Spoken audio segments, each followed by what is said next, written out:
Wednesday, everybody. How is all the flight junkies doing today?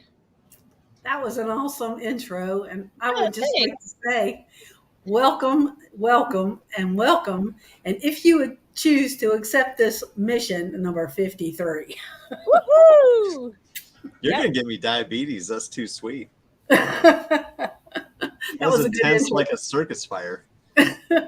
Hey, I asked if I could use some of your stuff, and you said, by all means, go for it. So, Am I ever going to say no?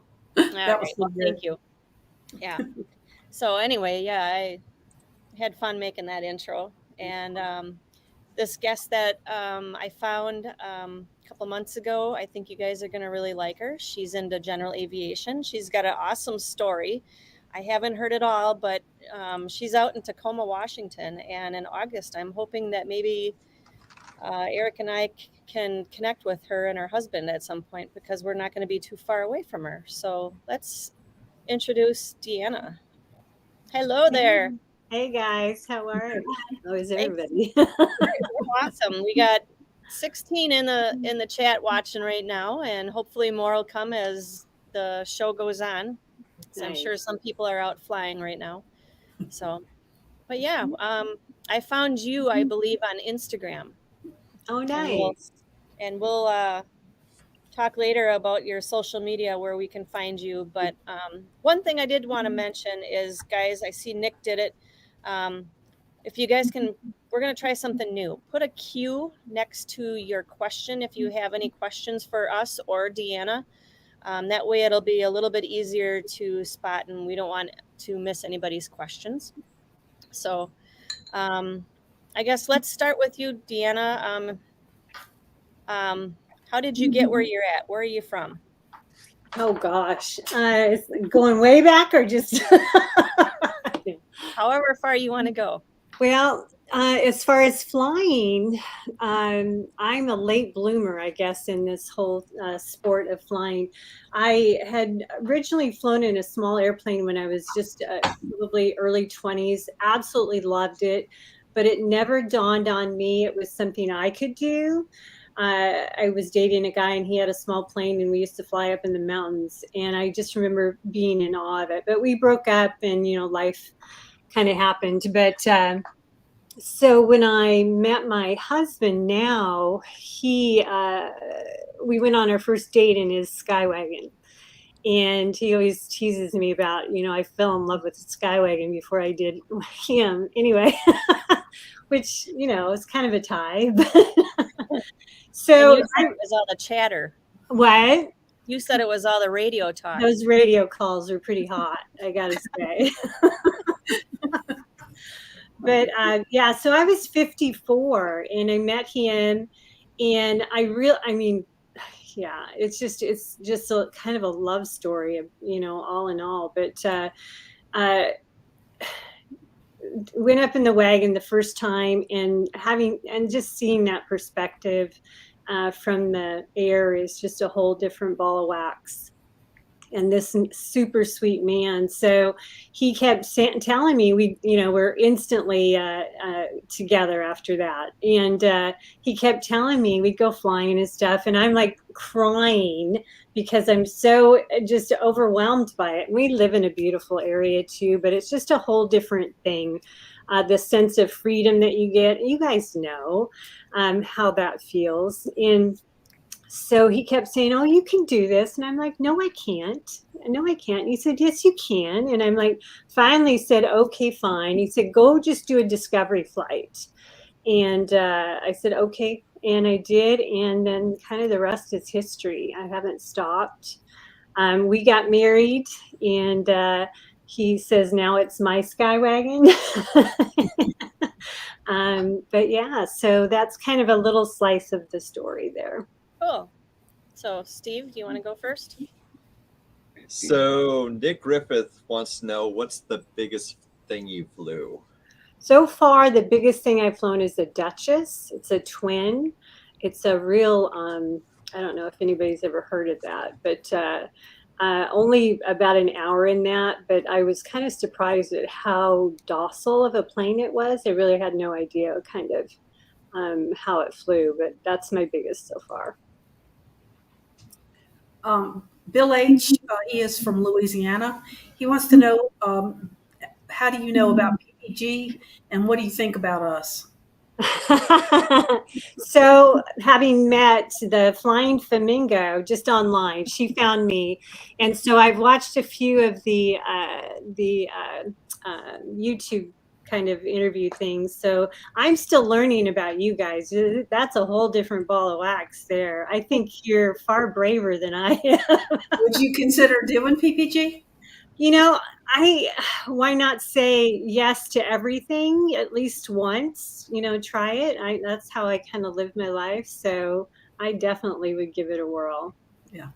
So is the Duchess, are you talking about the Beechcraft Duchess? It's got twin engine, wings mounted on the belly. Yeah. It does look agile. Yeah, I was surprised the first time I landed it because I'd never flown a twin. And I was literally holding my breath. And the instructor's like, it's okay. You got this. So I landed and I'm like, is that it? That was just crazy.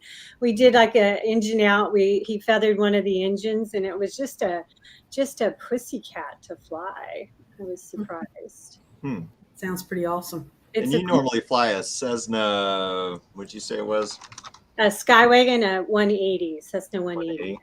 So do you have any desire to do other aircraft or anything specific? I guess I'm just so in love with this plane. It's just wonderful to fly. I won't say no to flying anybody else's airplane though. I mean, if you let me fly it, I'll go for it. You can borrow my paramotor. I would need a lot of instruction. So I just want to say thank you to everybody that's in the chat. Kelby just said that he lived in Tacoma. He was in the Air Force out there. Oh, nice. And Jason is saying thank you for your service, Kelby, and thank you, Kelby. Thanks, Kelby. My dad was also in the Air Force. Thank you, Father. And, let's see, who else? We got Bill H. in here. Jason. Montana's here. Hey, dude. Slow Days. Nick Griffith. And looks like that's about it, other than other people watching off the screen, off the chat, I should say. So thank you for joining us all tonight on Wednesday night. I'm sure it's flyable in some areas. Jason Renard. Yep. Randy Milstead. Randy. Eric Lear. Oh, yeah. So you own a restaurant. Yes. So if anybody is out in Tacoma, Washington, we're supposed to come out to the Over the Moon Cafe. So tell us a little bit about that. So I've been in business 21 years and started that when I call it my midlife crisis. Had a couple kids, was married, and then got divorced. And I was trying to figure out what it was that I wanted to do professionally for the rest of my life. And so that was kind of an opportunity for me to really look at that. Before then, I was a paralegal, and that was just not anything I really wanted to do for long term. So just kind of went back to my roots. I grew up in Puyallup, kind of on a farm, and we raised our own cattle and had a little bit of, garden and fresh fruit trees and all that. My grandma, we always did Sunday dinner with the entire family at her house every Sunday, and breaking bread together with people and just having conversation was something I really enjoyed. And I loved cooking for people. So I kind of took all of that and decided to open a restaurant. And Over the Moon was, the name is from the nursery rhyme, The Cow Jumped Over the Moon. Cool. Just to try to remind myself to not take life so seriously. Divorce was pretty serious kind of situation, and I was trying to come out of the other side of that intact. Anyway, so trying to maintain a sense of humor because, life is messy and it's imperfect, and but we still need to kind of celebrate, being human and being in relationship. And what better way to do that than with food? So yeah, so I jumped in both feet, just kind of like what I did with flying. And 21 years later, I'm still there. Nice. And you're in the process right now of training another chef? Yeah, I've got a sous chef. COVID was tough on our industry, as so many other industries as well. And it's changed the landscape even now. I lost a lot of good people from our industry. I think it was at some level, and I'll try not to go too deep, but I felt very delegitimized as a business, not being able to be open and having the government tell me that I couldn't function. And we lost a lot of good people. I lost my sous chef that had been with me for quite a while, and good kid, but he got out of the business entirely, as a lot of good people have. So it's been a challenge, and I hate training new people. It's cooking's not, we don't do hamburgers and stuff like that, and I love that kind of food, but we've got ribeye steaks and salmon and some really good kind of Italian influenced fare, a little bit of French. I love comfort food. And I take my business really, really serious. It's a responsibility that I don't take lightly. So it's hard for me to find somebody that kind of feels the same way about it. So when you find them, I take really good care of them. Because Jason says now he's hungry. Yeah. Want to put a dude in a really good mood? Gotta give him some food. Our ribeyes are amazing, our salmon, and our claim to fame is we've made it to the top 100 most romantic restaurants in the country, and then very consistently one of the top restaurants in Washington State for a number of years as well. So yeah, so you must have made the news for that. Yeah, we've gotten a lot of good press. I love free press. That's a really cool picture of the street. It's a cool little street. So it's called Opera Alley. It's just a bit of just a small sliver of this alley. And there's a lot of history in Tacoma. And this part of Tacoma became kind of a lot of bordellos and some interesting kind of events that happened. But the building we're in was built in 1889. It's got some beautiful bones. And the outside of the building you can see is the brick, and it's all original. Just a really cool space. Very kind of San Francisco feel. It's beautiful. Very nice. And then is this something like on the TV or something here? Yeah, I did. I think it was King 5. They do a good morning show kind of thing. It's been around for a number of years. So I got to come in there and do some food. That was one of my claim to fame is the best grilled cheese sandwich you can ever imagine. And I told people when I was going to open that I was going to make the best grilled cheese sandwich, and they all looked at me like, "What are you talking about?" Grilled cheese was not a big thing then. It was, anyway. So, but this, I take real thick slices of an artisan sourdough and dip it in an white wine egg wash kind of thing, and then sear it and use Gruyere cheese and a little bit of parsley and salt, and it is just amazing. I'm gonna have to go smoke a cigarette now after doing that. Anyway, yeah, so it's really good. A little bit of apricot preserves on this side, and it's yummy. Wow, it does sound amazing. So Eric, my husband, is asking, can we go to a restaurant when we go to Washington? Heck yeah, I'm hoping we can. You guys gotta go, yeah. And we can never trust a skinny chef, Shane. Hey, dude. He's asking, does she trust a skinny chef? Oh, of course, yeah. You're the skinny chef. I think, yeah. You don't have, yeah, you can, good chefs come in all sizes. Mark H is saying, stop. Now I'm hungry again. I know, guys. Sorry. All right. We'll try to get off the restaurant side of her life. But one question is, what days are you closed? So we're Tuesday through Saturday, and we're only open for dinner. We open at 4:30. Our last seating is at 8:30 during the week, and then on Friday and Saturdays we seat till 9:30. I kind of had to skinny down my hours a little bit because of COVID and just staffing and stuff. But and I'm a kind of hands-on person. I'm the chef. I create the menus. I do a lot of the cooking.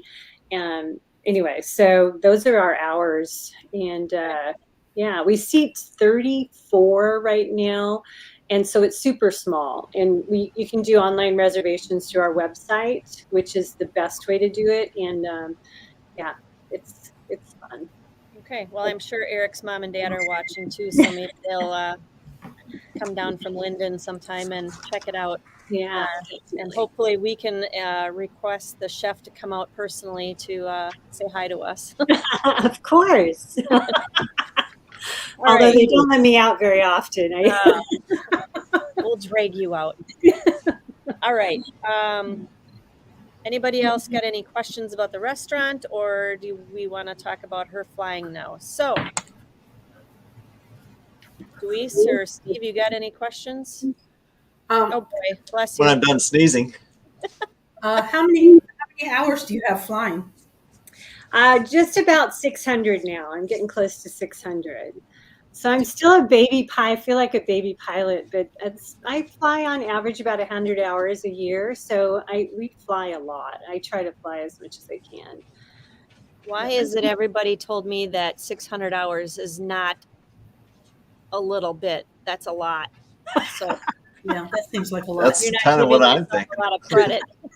Well, so now my husband he's been flying for 44 years or something like that.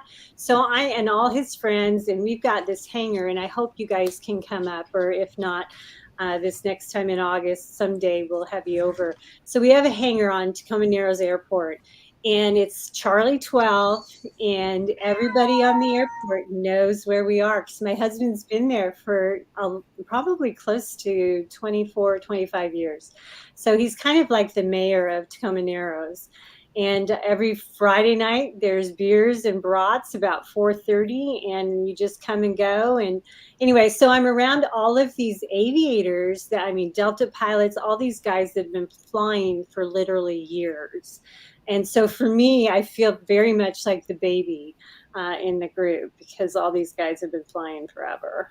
So that's why, okay. That's awesome though. Yeah. I'll give you credit for starting as late as you did. I've been asked to kind of start that with a gal that's with our local airport, and I'm like scared. Oh, well, if you're doing what you're doing, you've already got a really good foundation. The hardest part for me was the studying for the tests. That was the hardest thing because I hadn't studied, and I was not a school kind of girl. I didn't want to, I didn't excel. There was other things to do. So Eric's got a question. What's been the funnest thing that you've flown, and what ratings do you have? So I'm a private pilot. I've got my complex and tail wheel. So those are, that's all I have. I've not done instrument or anything like that. The funnest thing I've flown, to be honest, is our Skywagon. I just freaking love it. It's just it's super fun to fly. Jason says we're all poor PPG pilots. Well, I married into the Skywagon. I always tell people I'm pretty blessed. I married into this plane, and my husband is a very kind man. I don't think there's, not very many husbands that would just say, "Here's the keys to the Skywagon and go learn how to fly it." So I'm pretty darn lucky. Right? Yeah. Yeah, that's So pretty lucky. Yeah. I'm going to share some of your photos if you can explain some of these. So this is when I was getting my private license. I had probably 40 hours at the time, and I found this little Cessna 150 in Lakeland, Florida for sale. Had never been in a trainer in a flight school. So my husband and I, we weren't married at the time, flew back to Florida and I got to fly this and all the way back from Florida to Washington, to Tacoma. And so I think it was like 29 hours in the Cessna 150 in Florida, as you guys know, in June. And I learned so much on density altitude. You know, we don't really have a huge issue with that. We're at sea level where I fly out of. So anyway, it was a blast. So that's the Cessna 150 I bought when I was training. And that's not a tail dragger. No, that's a nose wheel airplane. So that's a tricycle airplane. Yeah. Okay. So I learned in that. That's my primary. And that was the day that I got my certificate. I got out of that plane and I was so damn happy. I was sweating and I kept telling the DPE, I was looking at him, I said, "You're making me sweat. You're making me so nervous." And this is you and your husband? Yeah, that's me and my husband in the 150 flying back from Florida. Yeah, he was a sweetheart because he's 6'2" and he basically had to fold himself up to get into that 150. Yeah. And I knew he was a keeper when not once did we fight the whole way back. Nice. And so now this is the Sky Wagon. And we got married, gosh, it's been 4 years. It'll be 4 years in September. And we got married on a grass strip just right here by Tacoma and Married, which is unfortunately now closed. It's been sold. But that's, yeah, it was a good wedding. That's the kid that married us right there. Mm-hmm. That was a hoot. That was the best wedding I've had by far. Good. This is a good friend of mine. And yeah. So Eric's got a question. What's better, a tail dragger or a trike? So I don't know if you can say better or not. I'm kind of partial to the tail draggers. They're more difficult to fly because this CG is located farther forward. So it's kind of like driving a shopping cart a little bit on the ground. Flies in the air the same, but landing and taking off is a little more difficult. The thing that I love about it versus a tricycle airplane is that for me, and most tailwheel pilots will say the same thing, is that you feel the plane a lot more. You fly by the seat of your pants. Tricycles is almost like driving onto into a landing, where a tailwheel pilot, you just have to be a lot more conscientious of what's going on with the airplane. You can't side load it at all. It just, that back end, that little wheel in the back's going to always want to come forward on you. So you got to make sure that does not happen. Yeah. Sure, you want to start? I do feel like I should make a PVG trike out of a shopping cart now. You should. Go for it, Steve. I would love to see that. So this is at Copalis. This is an airport on the beach here in Washington. You can see the windsock there, and you can land there, take off there. It is an actual airport on the beach. Nice. I love that airplane.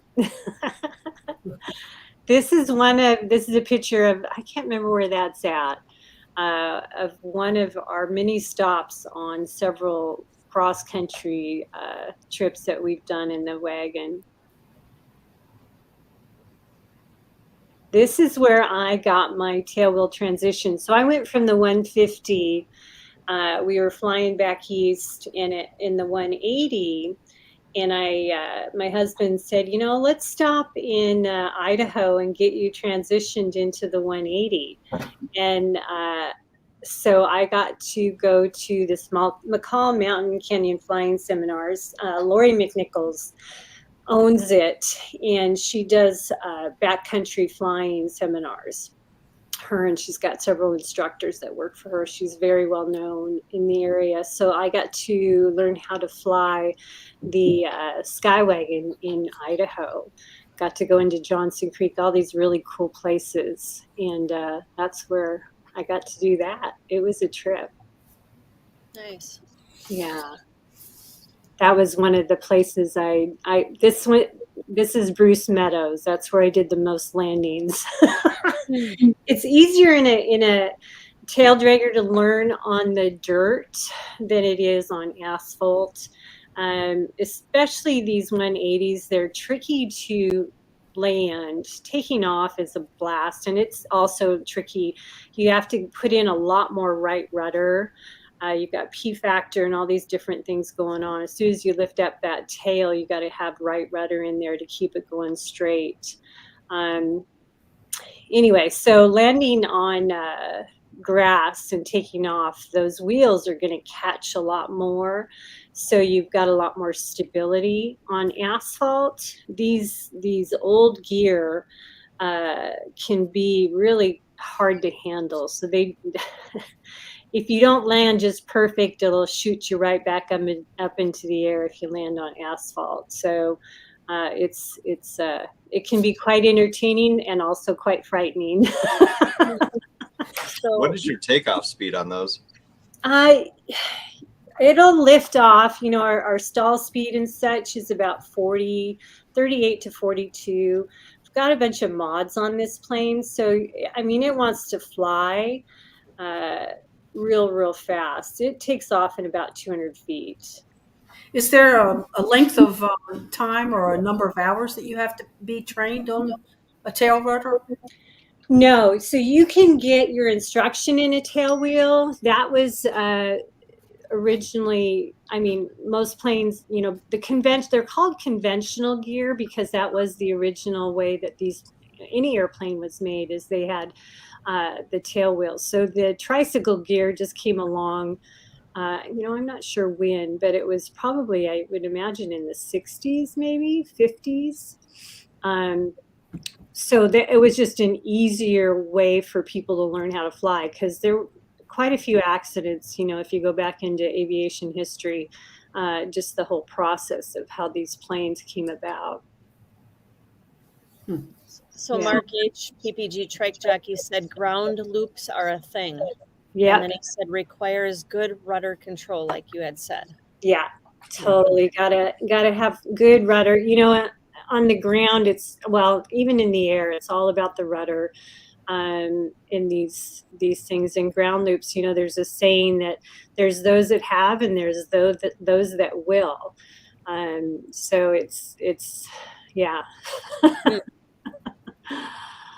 This is Big Creek Lodge in Idaho. This is one of the stops I got to fly into when I was doing my training in the 180. Yeah, you are short. I am. I'm 5'2". And I had to, for this plane, I had to get rudder extensions, and we got new seats for it too, so that I could actually reach and have full deflection in the rudders and the brakes. Because I'm So short. your husband fits comfortable in that plane then? Yeah. And he wears it like a glove. Like he's had the plane, for 22 years, I think. And he's been a pilot for 40 plus years. So I apologize, I can't get this to play on my Google Drive. But this was in the intro, the video, and you were flying through some mountain areas. Yeah, this is in Idaho, around Johnson Creek, those areas. I stayed in McCall, and this is when I first got my training. So Okay. the gentleman that's in the right seat, his name is Gary, and he was He's hanging on for dear life, it looks like. Well, and we have, so there's a float kit on this plane, on our plane. And so that's what those bars are. And I'll tell you what, when you're in turbulence, it's nice to have those bars to hang on to.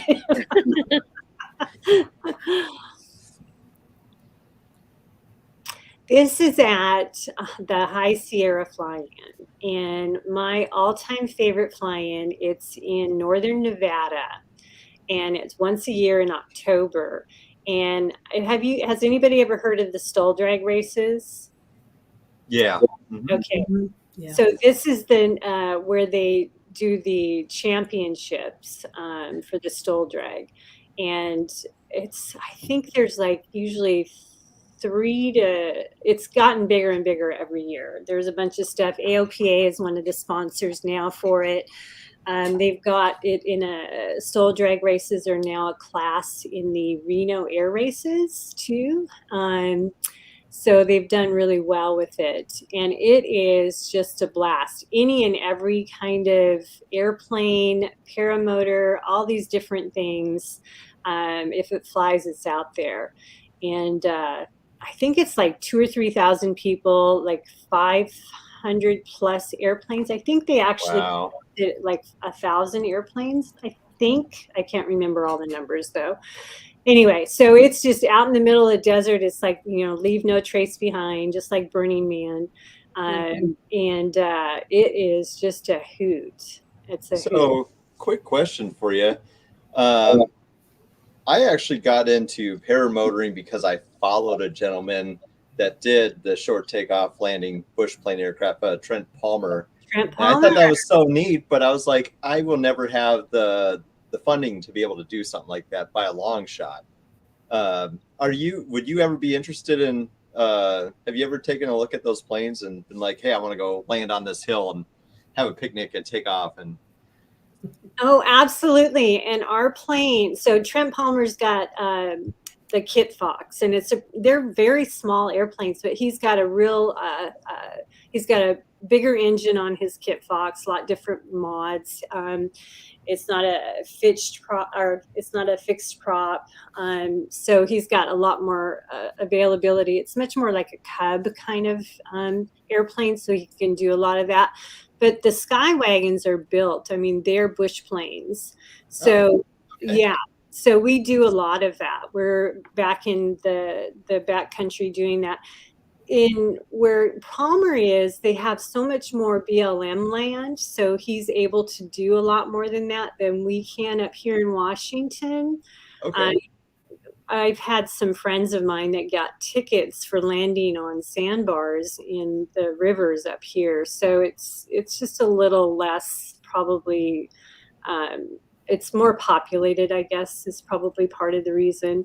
So we can't do that quite so much, but there are people that do that up here too. So that's what our plane is meant to do.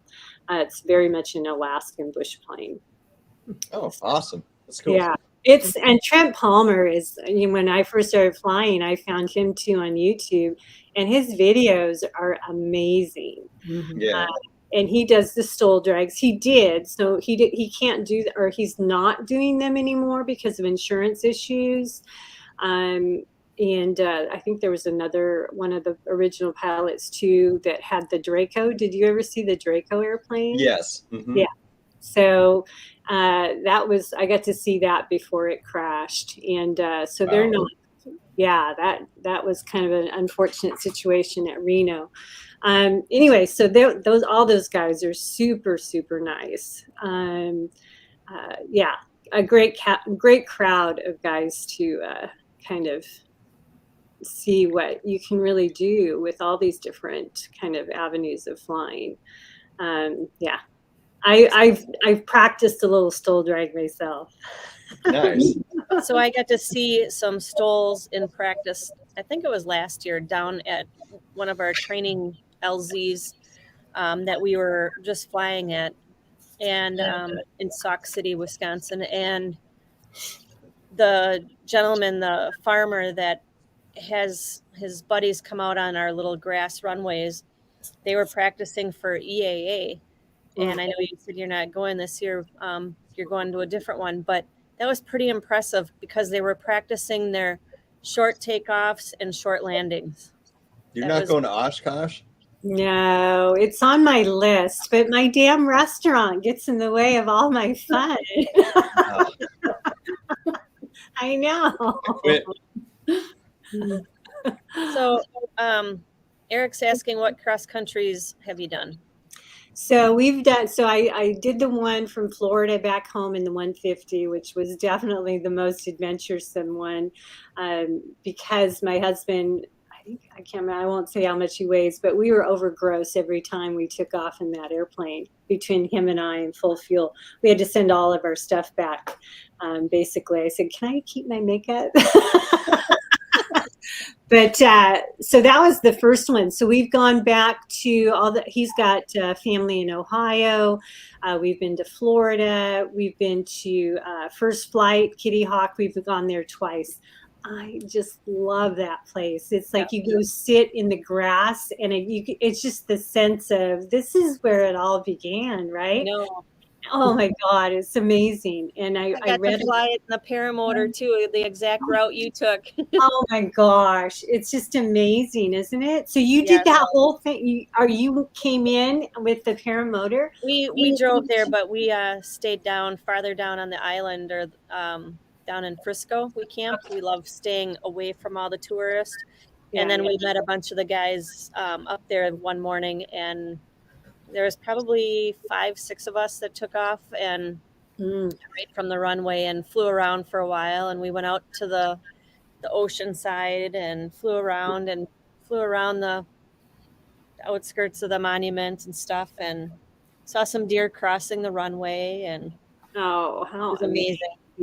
Oh my gosh. And then there was a little airport down by Frisco, just like 2 blocks from our campground, and we took off from there, and that was the best. And we flew up towards one of the lighthouses, and then we cut across to the sound side and came back. And oh my gosh, Yeah, that's it was amazing.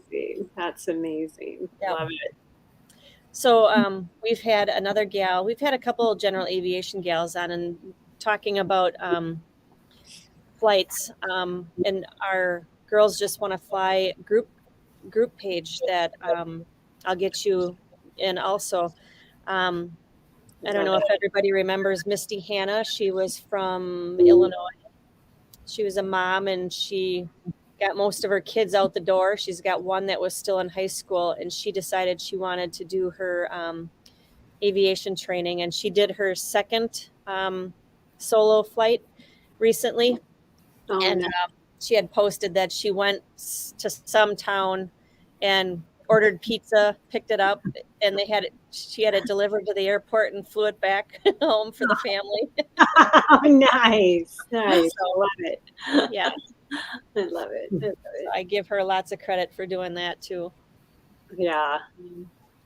Eric wants to know, do you belong to any clubs that do the cheeseburger fly-ins, like $100 burgers? So up here we have every Tuesday night they try to do our local airports. They do the flights, and the last 2 they got canceled because of the winds. So I know that there's one here at Tacoma and Married that they do Saturday flyouts, but I'm not involved in any of those. Unfortunately, working the restaurant, and Saturdays in our area I'd rather not be up in the air because there's so many airplanes. If it's nice, it's just insane. So I'll wait and fly on Sundays. But yeah, so I haven't really been.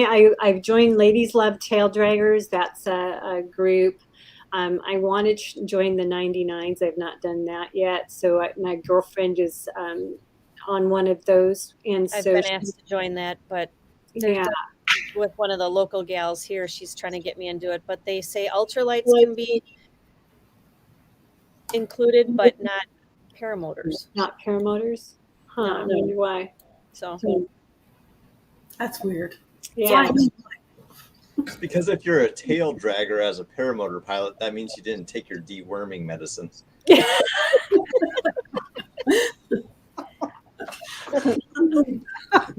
I gotta remember that. Just saying. Just I warned you about him. I just want to quickly say hi to latecomer ANG. Tony Tango is still at work, Luis. Bill H., welcome to the show.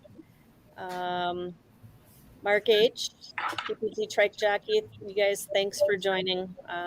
Again, we really appreciate it. So, change into a bit with the airplane stuff. Sorry, go ahead.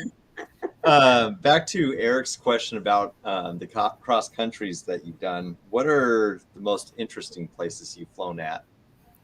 I love flying into just these little podunk towns and just exploring. I mean, I don't even know. We've been into so many of them that it's hard to remember where they all are. And that to me is the funnest stuff. You get flying into an airport where nobody else is. You get a little crew car because everybody in this aviation community are so friendly. I very rarely have I run into anybody that hasn't been kind or willing to help in a bad situation or whatever, So get the crew car and go to some strange little restaurant in town. Yeah, those are my favorite places. I remember parking in the 150 in this guy's AG hangar, and all these chemicals for the agricultural chemicals in this hangar, and waking up with the cows. And we're at the airport at like 5 a.m. because we had to take off so early because of the density altitude and being over gross. And those are my fondest memories, is seeing the country and all these random places. I'm not a big, I live in a city, I'd rather not. Right.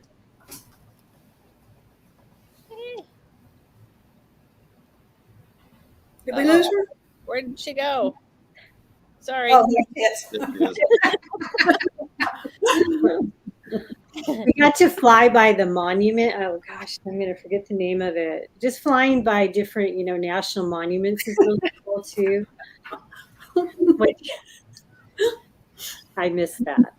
Oh, that's Angela saying that she missed saying great things about Stephen DeWeese. Trying to get back at Angela. So. Hey, I have a trivia question for the chatters. Okay. I looked it up before we came on.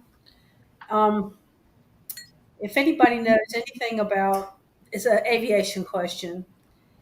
It's called a pit special. Does anybody know what a pit special is? I'm not sure if it's I know what a PITS is. I'm not sure if there's a different designation for a PIT special, but it's a little bi-wing plane. That's right. Yes, you are correct.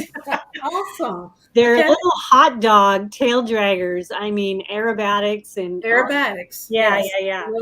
It's an aerobatic. I met a girl that flew one into the High Sierra Fly-In, and she actually raced it in the stole drags. It was a hoot to watch. That's awesome. I'm so glad you knew that. The pit special is what they called me in high school. Well, that's pretty good. Thank you. I looked at a bunch of different little airplanes. There's so many.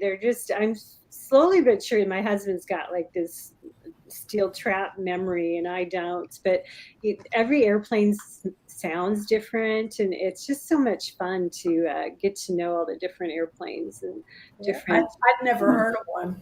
I had to look it up. That's pretty cool. I've heard that they're difficult to land because they are just the handling characteristics of it. So it sounds like it would be a challenge. It's one of the smallest aerobatic biplanes, and it's extremely maneuverable. Yeah, nice. How about that? So let me ask you this, Deanna. I messaged a gal I saw on probably Instagram. Her name is Michelle Curran. Are you aware of her at all? She's I believe a stunt pilot. Upside Down Dreams. Oh, no. Trying to get her on the show, but she looks like she's out of Vegas, or her office is. But she had to decline earlier in the year because I'm just trying to read the email here. Swamped launching my business and learning my new role at a consulting company. 7 different cities this month alone. Oh, Podcast you see coming out with me right now. We are all lined up for 6+ months, and we're working on that list. So yeah. Wow. Yeah. That's it. She'd be one to get on here too. That'd be pretty neat to see. And some of the videos I saw of her, she had 2 of her guy buddies doing jumps on their motocross bikes, doing flips, and she was upside down Oh on my an airplane right underneath them. It was just amazing. That's crazy. Yeah. Something I would love to do, because you can do like upset training and aerobatic training and stuff. And it's kind of on my list, my to-do list, which is quite long. I got to get retired. Right. Yeah. But yeah. So speaking of to-do lists, because most of the people fly paramotors that watch this, they all want to know, do you want to fly without a cockpit? I would love to. I think it would be, I have no desire to jump out of an airplane. I don't want to do that. But I think if there's a motor, I would be okay. Some type of motor. I've done the sail plane. I've just done one lesson in that. I want to do that again too. Just I would say yeah, for sure. I don't know anybody in our area really that does that, so I would love to learn more about that and how you. Well, You're in Tacoma.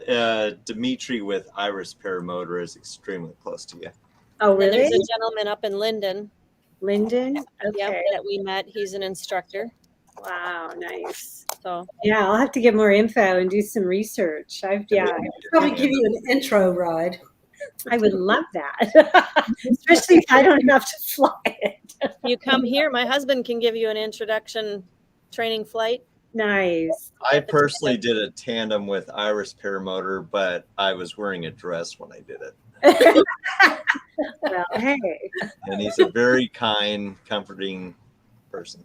Nice, nice. So is that kind of how you start, as you do tandem? Just like most people do. I didn't. The first time I was up in the air, I was solo. Oh, wow. But most people do take a tandem before they. Or you just know you want to do it and you go find an instructor. And just get an instructor and yeah. You just get really hammered and you just go for it. Kevin Quinn, that does the High Sierra fly-in, I think he's done that before, and they have him at that fly-in. I think that's the closest I've gotten to. Yeah. Hey, Steve, Mark H wants to know, did your pumps match? So my pumps are Red Wing boots, so and they're brown. They're not going to match with anything that's out there. What color do you want your plane? A bus station brown. Give it to me. DP says, say yes to the dress. Hello, DP. Thanks for making it. Gotta have that ankle support. So, Linda's here, Linda Anderson. I want, before we end, I know Deanna's got to get back to work because she's training a new chef, sous chef. I don't know if you guys saw my post earlier today with Resurgence. And I do want to bring that up. Yeah. And I want to put in the chat, there's 2 GoFundMes I want to share on the screen. And this one's for Cameron Hayes. He was one that was in the military. Cameron was the guy that donated the rifle to the cause. He has been supporting us every year through his birthday fundraiser, and has been an advocate of our mission since day one. And there's a picture on my page and the Girls Just Want to Fly page of him sitting there, and he's in Afghanistan, sharing our story with who'd listen, and he's wearing a Resurgence shirt. Unfortunately, on June 18th, while riding his motorcycle with his girlfriend, a distracted driver crossed the center line and hit them. It was truly a catastrophic accident, with both Cameron and his girlfriend Kelsey being air evacuated to a trauma center. If it had not been for the grace of God, the car following that had a pair of trauma nurses in it, they probably wouldn't be here today. Cameron has had his left leg amputated just above the knee. His pelvis was crushed, and he lost his ring and pinky finger on his left hand. During a subsequent surgery, they had to remove more residual limb due to the damage of the tissue. He has been left with a limb that is roughly mid-thigh, and he has various hardware implanted in his pelvis to hold major pieces together. As crazy as it seems, his hand and amputated finger have been an afterthought. Kelsey, his girlfriend, also received unbelievable catastrophic trauma. This beautiful young lady lost her left leg at the hip due to the severity of the injury, and portion of her pelvis and hip were removed to complete closure of her wound. Much like Cameron, her pelvis was critically damaged. It is obvious that it will be a hard road ahead for these two, and they need some strength and heart that will show all of us how to overcome the tragedy. If you can find it in your heart to help this beautiful couple, please donate to the Resurgence with a note that funds are for them, or please donate to the GoFundMe. And I'm posting Cameron's GoFundMe now, and I will switch over to Kelsey's. And if you don't get it now, you can go to either my Facebook page or to the Girls Just Want to Fly page, and probably the Resurgence page also. And then there was a link for WBTV news coverage on it, but we don't need to know that. So our hearts go out to them. So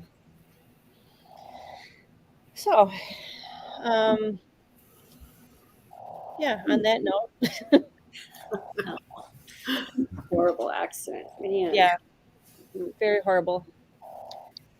So let's see. I've got a couple more pictures if we want to share quick before the hour is up. We got a few minutes left. Sure. We'll go back to that. So what's this one? So these are a bunch of female pilots at the High Sierra Fly-In that I met at the time. This was, I think, in 2019, as it says. Just a bunch of backcountry chicks. So are they all pilots? Yeah. Okay, cool. Yeah. You know, it's amazing how many more female pilots there are than there were 10 years ago. Right. I think we're close to 7% now, which is still just phenomenally low. Yeah. You know, it's just insane. But that speaks to, like, with me, it was just never anything that even crossed my mind. I didn't grow up in a family that had any aviators, but it was such a male dominated. It just, you know, I just turned 60. Holy crap. But it was, you know, in that era especially, females were not pilots. So it still amazes me, but I see more and more and more. And that's something I really want to be involved in, is just showing young girls or, you know, whatever age, is that we can do that. So it's one of my favorite things, is to talk to women about flying, because it's not difficult. That's what my husband told me. And he kept saying, you know, you can drive a car, you can fly an airplane. Yeah. And it's just such an amazing thing to do. It's given me more confidence than I thought I ever could have with my abilities, my ability to learn. It's taken skills that I didn't know I had, and really amplified them. And I can take them in all areas of my life. When I teach my sous chef, I talk about things that, you know, they coincide with flying. So it's amazing kind of how much it opens up the world. I mean, my dream is to get in that sky wagon and just explore little towns throughout our country and meet new people and just see the countryside, because you don't in an airplane, in a small plane, you get to just see so much of what really the country is made up of. It's awesome. Yes. So like Eric says, thank you, Deanna. We will see you hopefully in a month. You are an inspiration to every girl that wants to fly. And that's the reason that we started this show, is to kind of promote and let girls know that we can do it. You betcha. We've got so many guys we've got so many guys that back us, and that's why we're including the guys in on the shows now too. So I love that. Thank you so much for having me, you guys, and I appreciate it so much. I can't wait to hopefully meet you all. I would love it. I would love it. It was nice to meet you. It was nice to meet you as well. So I just want to say that I am having this show sponsored by Northern Lights Paramotor, who is out of Tomahawk, Wisconsin, and having their first fly-in next weekend, July 8th, 9th, and 10th. And want to thank all you flight junkies who are taking the time to watch us online or in a podcast. And also check out past shows at paramotorgirl.com and give us a thumbs up if you can, and make sure you subscribe and hit that bell. So I don't think Deanna is going to be able to come on the after show. She's got to go back to work and teach her sous chef. But we will keep in touch, and we'll try to invite you into other shows and other Friday, Saturday night little parties that we have once in a while. I would love that. Thank you so much. If we don't see you on the air, we'll see you in the air. Tell us where we can find you on social media so we can get people to check you out. Sure, I would love that. So my Instagram is Skywagon Chick, and I do have a YouTube channel. I haven't done a whole lot. Someday, hopefully, I'll be able to do a little more videos. But yeah, so Skywagon Chick. Okay. All right. I'll have Eric drop the link in for if anybody wants to just hang out with Deweese and Steve and I for a little bit. But otherwise, have a good night, guys, and fly safe. See you next week. Thank you.